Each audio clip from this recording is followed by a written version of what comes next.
Bismillahirrahmanirrahim. Alhamdulillahilladzi amarana bit-taslimi war-ridha wa nahana 'anil i'tiradi wasyaqwa ila ghairihi ta'ala. Asyhadu an la ilaha illallah wahdahu la syarika lahu jalla wa ala. Wa asyhadu anna sayyidana Muhammadan abduhu wa rasuluhul mu'azzamu fil ardi was sama. Allahumma salli wa sallim wa barik ala sayyidina wa maulana Muhammad al-mawsuf bis safa wal wafa wa ala alihi wa ashabihi wa zurriyatihi wa man iqtafa, amma ba'du. Yang kita hormati dan kita cintai para habaib dan para alim ulama, para muhibbin hadirin hadirat rahimakumullah. Alhamdulillah, puji dan syukur terlebih dahulu kita haturkan kehadirat Allah Subhanahu wa ta'ala yang telah mengumpulkan kita di dalam majlis ilmu ini, dan kita berharap kepada Allah agar selalu dikumpulkan dalam kebaikan dan takwa. Puji dan syukur pula kita haturkan kehadirat Allah Subhanahu wa ta'ala yang mana pada saat ini telah menempatkan kita dalam posisi talabatul ilm, dalam kedudukan penuntut ilmu. Dan kita memohon kepada Allah di majelis yang penuh berkah ini agar kita selalu ditempatkan Allah dalam kedudukan penuntut ilmu sampai akhir hayat kita. Dan yang lebih penting dari itu, kita minta kepada Allah agar bisa mengamalkan ilmu yang diberikan Allah Subhanahu wa ta'ala kepada kita ini. Salawat dan salam kita haturkan kepada junjungan kita Nabi besar Muhammad sallallahu alaihi wasallam dan kepada seluruh keluarga, para sahabat, zurriyat dan pengikut beliau sampai hari kiamat nanti. Para muhibbin rahimakumullah, al-hikmatus sabi'ata asyarah min al-hikamil ataiyah. Qala al-imam Ahmad bin Athaillah as-Sakandari rahimahullah wa nafa'ana bi ulumih. Hikmah yang ke-17 dari Al-Hikam, berkata pengarangnya Al-Imam Ahmad bin Athaillah As-Sakandari rahimahullah, ma taraka minal jahli syai'a man arada ayyuhditha fil waqti ghaira ma azharahullahu fihi.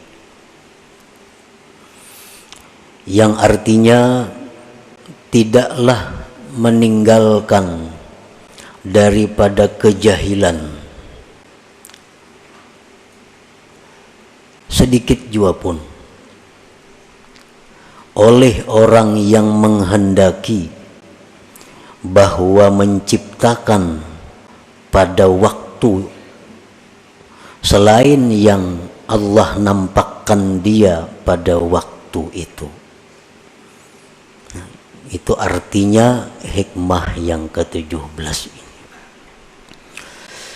Para muhibbin rahimakumullah, adapun tafsirnya dari hikmah ini adalah idza aqamallah subhanahu abdan bi halin minal ahwal badaniyan kana aw qalbiyya la yazummuhu syar'u fal yaltazim dzalik wal yuhsinil adaba wal yarda bidzalik wa la yantakil ila ghairi ma huwa fihi hatta yanqulahu subhanahu wa ta'ala. Fa in intaqala ila ghairi ma huwa fihi faqad jahila rabbah wal jahlu billah ajhalu minal jahlil murakkab.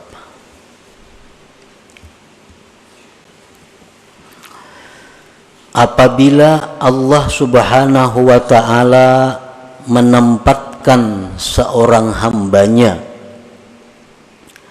pada satu keadaan daripada keadaan-keadaan. Baik keadaan itu bersifat badan atau bersifat hati,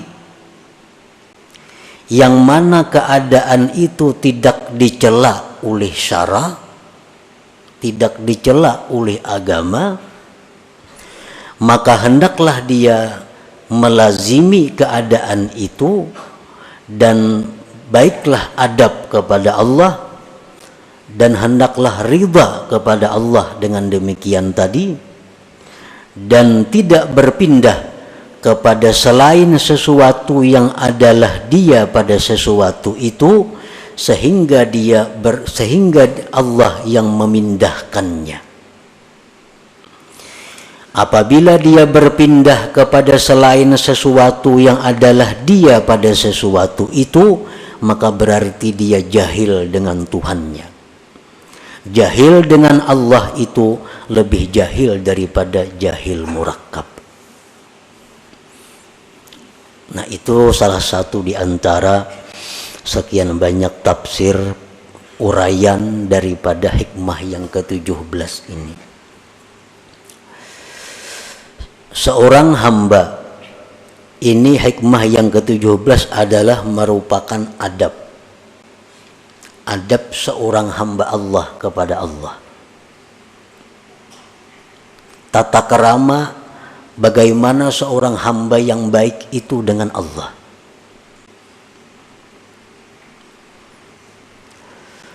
Apabila Allah menempatkan kita di dalam satu keadaan,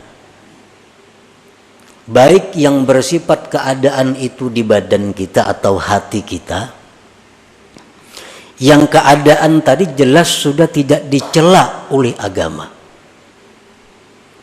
maka keadaan tersebut kita lazimi dan hendaknya kita membaguskan adab dan kita ridha dengan keadaan yang ditempatkan Allah itu, dan kita tidak berpindah untuk mencari keadaan-keadaan lain, sehingga Allah sendiri yang memindahkan kita kepada keadaan yang lain itu.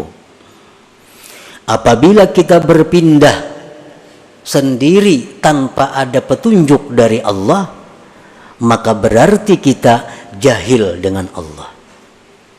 Sedangkan jahil dengan Allah itu lebih jahil daripada jahil murakkab.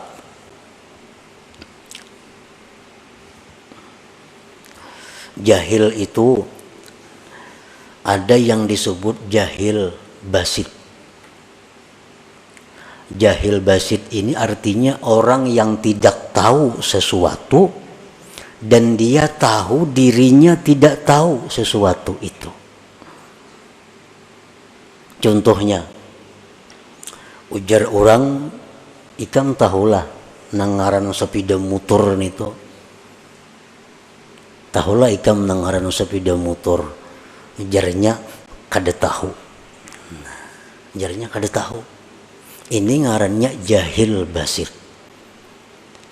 Orang yang kada tahu dan dia tahu bahwa dia kada tahu. Tahulah sepeda motor, kada tahu, habis sudah kisahnya. Ini jahil yang paling inting.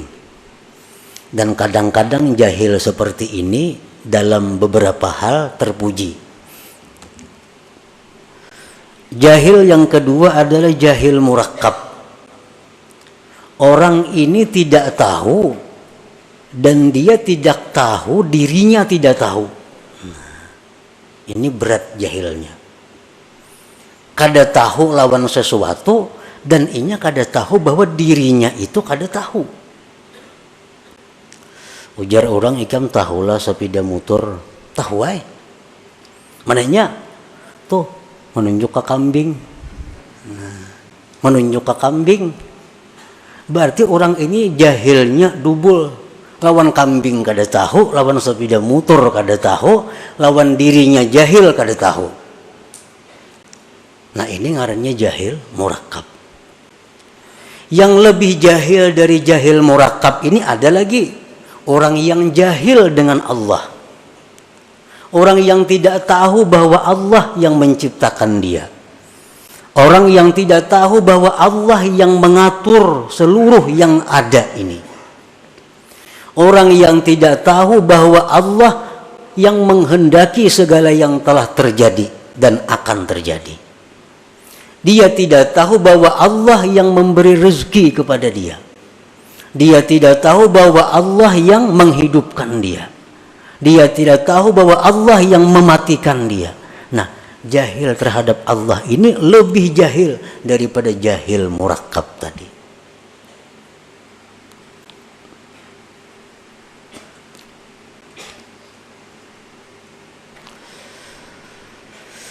Nah, di antara kita mungkin kita kadang mengaku bahwa kita ini jahil dengan Allah. Mungkin kita kadang mengaku bahwa kita ini jahil dengan Allah. Tetapi perilaku kita, tutur kata kita, kelakuan kita, tindakan kita kadang-kadang itu menunjukkan bahwa kita ini jahil kepada Allah. Bujur aja kadang mengaku. Bujur aja tahu sifat 20. Belajar bang sudah. Tahu ini perukunan. Tahu kitab tentang sifat ini macam-macam. Tetapi pada kenyataan dalam praktik menunjukkan bahwa dia itu jahil dengan Allah. Nah, itu kebanyakan di antara kita. Takunin aja kita tahulah sifat Allah, tahu. Tahulah Allah bersifat ini, tahu karena sudah belajar. Tapi dalam gawian sehari-hari menunjukkan bahwa kita ini jahil dengan Allah.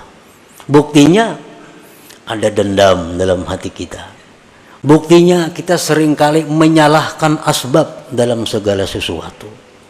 Buktinya kita seringkali bergantung dengan asbab.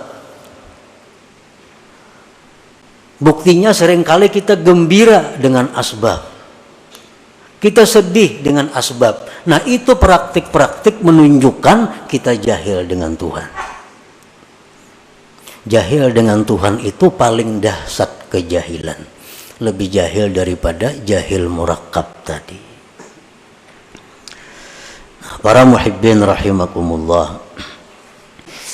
Nah, kemudian contoh-contoh di antara hikmah yang ke-17 ini. Bagaimana adab kita yang sebenarnya kepada Allah dalam hal keadaan-keadaan yang kita tempati. Idza aqama Allahu 'abdan fi talabil 'ilm tilmidan kana aw syaikha wa kafahu min amri dunyahu faltazim dzalik wal yuhsinil adab ma'allah wal yarda bidzalik wa la yantakil ila ghairi ma huwa fihi hatta yanqulahu Allah subhanahu. Apabila Allah menampatkan hamba pada menuntut ilmu, baik murid atau guru.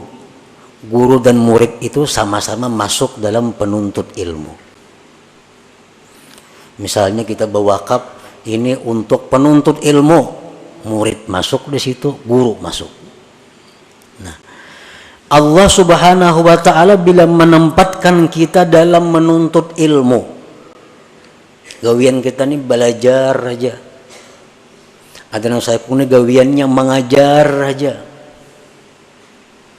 Dan Allah cukupkan daripadanya perkara-perkara dunia. Allah cukupkan. Makannya cukup, pakainya cukup, membiayai keluarga cukup. Dari mana jalannya Allah mendatangkan kita kada tahu. Pokoknya cukup. Nah, ini orang ngarannya ditempatkan Allah dalam posisi menuntut ilmu. Bila sudah demikian halnya, lazimi posisi itu. Dan membaguskan adab kepada Allah. Artinya apa? Bahwa dia menganggap inilah posisiku yang terbaik, inilah keadaanku, pekerjaanku yang terbaik. yang diberikan Allah. Dan hendaklah dia riba dengan keadaan itu. Dan dia jangan berpindah kepada keadaan lain sehingga Allah yang memindahkannya. Orang ini kesibukannya belajar. Pagi belajar, tengah hari belajar, sore belajar, malam belajar. Atau mengajar. Tapi urusan dunia inya cukup. Berarti inya ini ditempatkan Allah sebagai penuntut ilmu.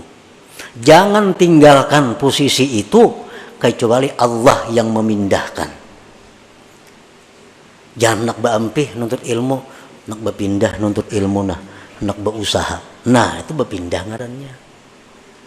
Nak berampih sama ajar, nak beramal aja lagi. Nah, ngarannya berpindah. Jangan kecuali Allah yang memindahkan. Apa tanda-tandanya Allah memindahkan kita dari posisi itu? Tandanya, dulu orang belajar lawan kita. Nah, sekarang orang kada ada lagi yang belajar lawan kita, ampihan. Asalnya pesantren ini hibak. Wah, ini tinggal berdua bertiga lagi. Nah, itu adalah berarti Allah menyuruh kita pindah daripada posisi itu. Ke posisi mana kita pindah? Apabila Allah mencukupkan urusan dunia kepada kita, berarti kita mesti pindah ke posisi hanya menghadap Allah, menghabiskan waktu berzikir, beribadah kepada Allah. Kada perlu lagi mengajar. Karena ini sudah isyarat dari Allah, pindah. Artinya selama kita mengajar dan banyak haja orang nang mau belajar lawan inya, duniawi dicukupi Allah, berarti orang ini masih ditempatkan Allah di posisi itu. Jangan hendak berampih-ampih mengajar.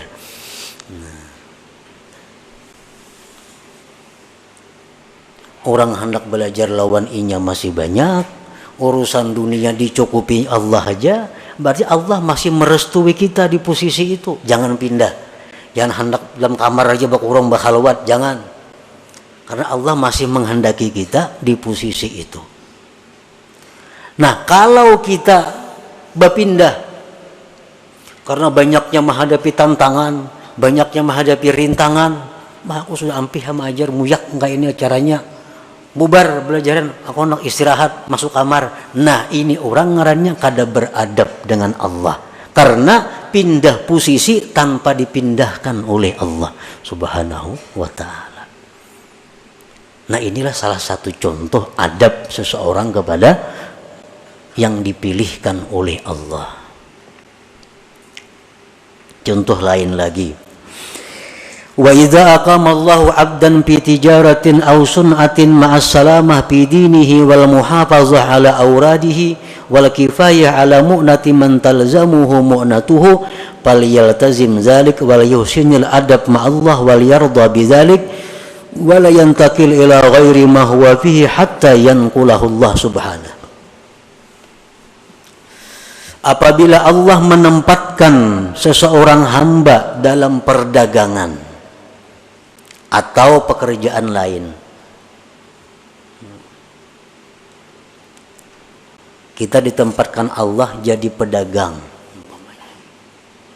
atau pengusaha lainnya. Dalam berdagang itu, bekerja itu, agama kita ini selamat. Agama selamat. Artinya usaha-usaha kita ini tidak melanggar hukum Allah. Kan kadang-kadang ada usaha tuh nang bila kada melanggar hukum Tuhan kada dapat. Bila orang kada menyuguk kada dapat gawian. Nah, itu ada usaha. Ini sudah jelas Allah kada menempatkan di situ. Nah, usahanya ini dalam menjalankan usaha itu agamanya selamat. Nang haram-haram kada digawinya, kawah aja, maju aja usahanya. Yang wajib-wajib kada ditinggalakannya, maju aja usahanya. dan mengekali wirid-wiridnya. Wirid kada terganggu. Sembahyang berjamaah 5 waktu kada terganggu. Baca Quran hari-hari sekian juz kada terganggu. Salawat sekian kada terganggu. Zikir kada terganggu. Ke majelis taklim kada terganggu. Dan usaha tadi mencukupi menghidupi keluarganya. Nah, berarti orang ini ditempatkan Allah pada posisi berdagang atau bekerja. Usaha untungnya cukup membiayai hidup sekeluargaan. Dalam menjalankan usaha itunya kada ada berdusta. Payu aja kada berdusta. Kada menyuguk. Nang wajib tak kerjaakan, sembahyang berjamaah terlaksana, menuntut ilmu kawa, wirid-wirid tak baca. Berarti dia ditempatkan Allah di situ. Jangan hendak pindah. Jangan hendak pindah kecuali Allah yang memindah. Apa tandanya Allah memindah? Apabila antara lain dalam menjalankan usaha itu sudah kada kau menghindari nang haram. Nah, usaha aku ini bila kada menggawi nang haram kada jalan. Ya kade bila kada nyuguk kada dapat duit. Adalah gawian nang kaya itu banyak. 10% kan kepala ini, 10%, 2% kan kepala ini, kepala dinas ini. Bila kada kaya itu kada dapat gawian. Nah, ini menunjukkan usaha ini tidak diridhai Allah. Nah, kalau demikian halnya dia wajib pindah usaha lain. Nah, itu alamat artinya Allah menyuruh pindah. Nah, cari pekerjaan-pekerjaan lain.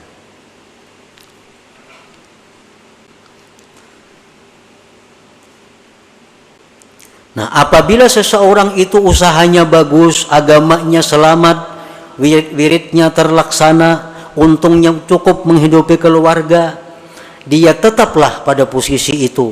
Jangan pindah kepada posisi lain kecuali Allah yang memindahkannya.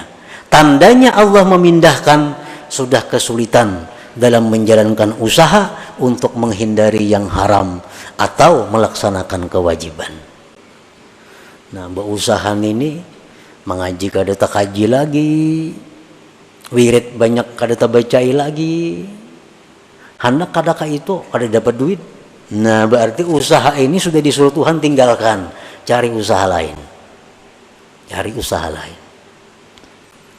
Nah, itu adabnya kepada Allah bagi orang-orang yang ditempatkan Allah dalam posisi usaha. Wa idza aqama Allahu 'abdan fi hukumatin ma'as salamah fi dinihi wal muhafazah 'ala awradihi wal kifayah 'ala mu'nati man talzamuhu mu'natuh falyaltazim dzalik wal yuhsinil adab ma'allah wal yarda bidzalik wal yantakil ila ghairi ma huwa fihi hatta yanqulahu Allah subhanahu. Apabila Allah Subhanahu wa taala menempatkan seseorang ini dalam pemerintahan, ini ditetapkan Allah dalam pemerintahan, jadi pegawai, baik itu pejabat apa ngarannya, dalam pegawai itu, dalam menjalankan tugas itu dia bisa menyelamatkan agamanya. Bujur aja jadi kepala ini, kepala depak umpamanya, kepala PO. Tapi inya urusan agamanya selamat. Kada mengambil duit orang, membagi gawian dengan jujur. Pokoknya nang haram-haram itunya bisa menghindari. Kapangajian tetap kawa turun, wirid-wiridnya terbaca. Gajinya cukup menghidupi keluarga. Berarti orang ini sudah ditempatkan Allah, direstui Allah di posisi itu. Jangan hendak mundur dari jabatan itu kecuali Allah yang memundurkan. Tandanya Allah memundurkan apa? Aku jadi kepala ini kada kawa, kada korupsi. Kenapa kada korupsi? Busku menyuruh korupsi. Hendak kada ku intain ini kayak pemberiin yang di atas. Nah, kada kawa. Makanya yang di atasnya kadang-kadang hendak ke Jakarta, minta duit. Mana duitnya? Bila kadang maintai orang. Hendak ke anu. Nah, bila sudah ini terjadi, berarti ini gawian sudah tidak diridai Allah. Pindah dari situ. Kalau hendak selamat. Hendak sakit, karusakan ada apa-apa juga bang. Ini hendak kisah, hendak selamat nih.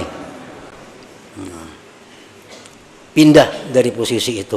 Cari jabatan-jabatan yang aman. Banyak kayak jabatan yang aman. Yang kada berurusan lawan hal-hal itu. Paman sekolah, aman jabatan. Bisukan buka kunci sekolahan, sepue, istirahat. Pindah cari posisi yang aman. Nah itulah yang dimaksud oleh hikmah yang ke-17 ini.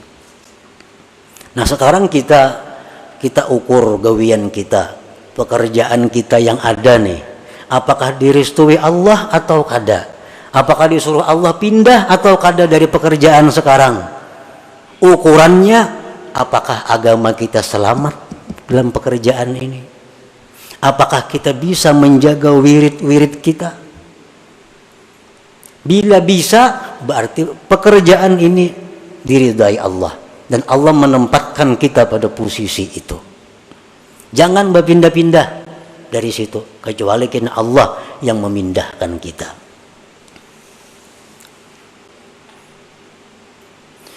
Wa idza aqama Allahu 'abdan fi faqrin fa sabara wa radiya bidzalik fala yatlub min Allahi al-ghina hatta yughniyahu Allah ta'ala bila talabin minhu. Apabila Allah menempatkan seorang hamba dalam posisi fakir. Nah, ada orang yang ditempatkan Allah dalam posisi fakir. Fakir ini artinya orang yang memerlukan biaya sehari 15.000 rupiah. Tapi yang ia dapatkan hanya 6.000 atau kurang lebih itu. Ini fakir. Inya perlu sehari ini menghidupi keluarganya 20.000. Usaha yang didapatnya hanya 7.000. Nah ini fakir. Apabila Allah menempatkan seseorang hamba dalam posisi fakir, tapi inya sabar. Inya ridha aja, kada jadi pikiran. Beramal lancar, nuntut ilmu lancar, padahal duit sakit. Nah, fala yatlub minallahil ghina, jangan hendak minta kaya kepada Allah. Jangan hendak minta luas rezeki kepada Allah, sehingga Allah nantinya sendiri yang mengayakan dia tanpa permintaan daripada dia. Tunggu aja, hadangi aja. Bila kada sugih di dunia, di akhirat kena sugihnya. Nah itu contoh orang yang beradab dengan Allah Subhanahu wa ta'ala. Nah ini contoh-contoh yang bersangkutan dengan badan. Wa idza aqama Allahu 'abdan fi hali qabdin fala yatlub minallahil basta hatta yanqulahu Allah ila halil basti. Apabila Allah Subhanahu wa ta'ala menempatkan seorang hamba pada keadaan sedih. Nah kadang-kadang bisa datang dalam hati kita ini keadaan kacau. Padahal kada ada sebab apa-apa. Kita kada kekurangan apa, kita kada kehilangan apa, tapi kadang-kadang datang dalam hati kita ada perasaan-perasaan yang sedih, risau. Dalam istilah tasawuf disebut kabat ngarannya. Nah, bila kita datang hal seperti itu, kita jangan hendak menghilangkan itu. Apa nak keluar rumah nah, kepala asa pusing, jangan. Atau berdoa lawan Tuhan, ya Allah hilangkanlah perasaan kada nyaman, jangan. Hadapi perasaan yang kada nyaman itu sampai kena Allah sendiri yang menggantikan keadaan itu kepada keadaan gembira. bau berzikir, bau berselawat, sampai kena hati nyaman seorangannya, hati lapang seorangannya. Nah ini contoh keadaan hati orang yang beradab kepada Allah Subhanahu wa ta'ala. Man arafa rabbahu ahabbah, wa man ahabbahu radiya bihukmillah wa ikhtiyarihi lahu. Barang siapa yang mengenal Allah, dia pasti mencintai kepada Allah, pasti mencintai kepada Allah. Asal bujur-bujur kita ini tahu tentang Allah, kita pasti katuju lawan Tuhan itu. Bila mana sudah kita cinta kepada Allah, kita pasti akan riba dan senang dengan apa yang dipilihkan Allah untuk kita.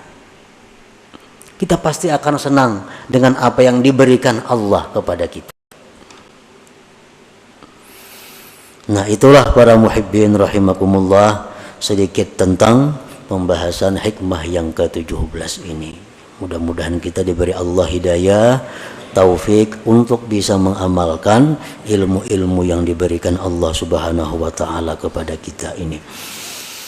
Ila hadratin Nabi sallallahu alaihi wasallam. Al-Fatihah. A'udzubillahi minasyaitonir rajim. Bismillahirrahmanirrahim. Iyyaka na'budu wa iyyaka nasta'in. Ihdinas siratal mustaqim. Siratal ladzina an'amta 'alaihim. Ya Allah biha, ya Allah biha, ya Allah bihusnil khatimah. Ya Allah biha, ya Allah biha, ya Allah bihusnil khatimah. Ya Allah biha, ya Allah biha, ya Allah bihusnil khatimah. فيا أيها الرجل منه شفاعة صلوا عليه وسلموا تسليما.